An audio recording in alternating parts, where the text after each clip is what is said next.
Hoje eu quero falar com vocês sobre um livro muito bonito chamado O Evangelho segundo Jesus Cristo, de um autor muito importante chamado José Saramago. E ele, nessa obra, essa obra tem assim uma importância muito grande. Então qualquer coisa que eu fale aqui vai ser muito pouco diante do que o livro é de verdade, tá? Então, para começar, esse livro, ele, como todos os livros de José Saramago, ele tem uma técnica diferente de escrita, que é em relação às pontuações. Muitas vezes não tem o ponto final, mas mesmo assim começa, a princípio, uma outra frase com letra maiúscula, em parágrafos muito longos também. Então, no início da leitura, dá um certo incômodo, assim, porque você não sabe onde que põe ali a parada, quem que começa a falar, quem que termina, você fica meio incomodado, né? Mas logo as coisas vão se normalizando e a gente sente o ritmo do texto, a melodia do texto, e tem a sensação de que assim, o autor está falando, né, tá contando mesmo a voz, né, do Saramago, contando aquela história pra gente. Bem, então é o seguinte, para falar sobre esse livro, eu tenho que dizer para vocês que eu nunca li a Bíblia, não sou uma pessoa religiosa, então, e a minha referência sobre a história de Jesus são aqueles filmes que passavam na sessão da tarde antigamente, na Páscoa, tá? Então essa é a minha referência da história de Jesus. Quem é muito cristão, muito religioso, provavelmente vai ter uma outra leitura, um outro sentimento ao ler o José Saramago nesse livro, tá bom? Então o que o Saramago faz? Ele reconta a história de Jesus, tirando todo o aspecto sagrado, né? Então dessa história. Então ele conta do ponto de vista do cotidiano, daquilo que é trivial, daquilo que é mundano, das coisas que provavelmente poderiam ter acontecido durante a história de Jesus, que vai desde lá do José e da Maria até a morte de Jesus. Bem, ele, em muitos momentos, o texto parece um texto filosófico, né? Porque daí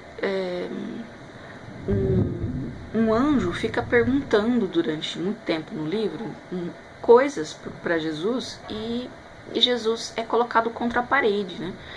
E ele, então é como se fosse assim, um diálogo filosófico, né? O anjo pergunta e com a resposta de Jesus o anjo faz outra pergunta e assim por diante. E assim os dogmas judaicos de Jesus começam a ser desconstruídos e que isso vai ser útil para a construção do que a gente considera como cristianismo. Em outros momentos do texto, o livro parece assim um livro de fantasia mesmo, né? Porque tem aquelas coisas assim realmente, né, inacreditáveis se a gente for pensar assim na realidade, né? Então, por exemplo, anjos, né, a presença de anjos, sonhos, pesadelos que são reveladores da verdade, um rei que manda matar criancinhas, né, todas as criancinhas da cidade, né, coisas assim que parecem pura fantasia, assim, parece um livro de fantasia. E em outros momentos ele parece assim um conto daqueles que os avós das histórias contam aos netos em volta de uma poltrona, sabe, assim, aquela história, assim, parece também em alguns momentos do texto. O texto humaniza muito Jesus, coloca ele assim, mostra ele crescendo, né, criança, adolescente e tal, mostra todas as suas contradições, os seus questionamentos, os seus desejos, o seu temperamento. Então muitas vezes ele é autoritário, ele é grosseiro inclusive, né? Então mostra todas essas questões. Mostra também, essa parte eu gostei muito, de como Saramago descreve, trata as personagens mulheres, né? Mostra assim de uma forma muito delicada o pensamento, o que Maria, por exemplo, estaria pensando sobre aquilo e tal. Então mostra assim muito, muito bonito assim, do jeito que ele escreve. E além disso ele tem assim um tom que ele debocha do machismo da época, né? Mas assim num tom muito gostoso e faz a gente, apesar de ser lá naquela época, né, faz a gente pensar também nos dias de hoje. O que mais?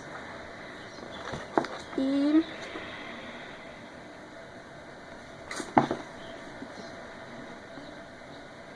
eu acho que é isso. José Saramago, Evangelho segundo Jesus Cristo.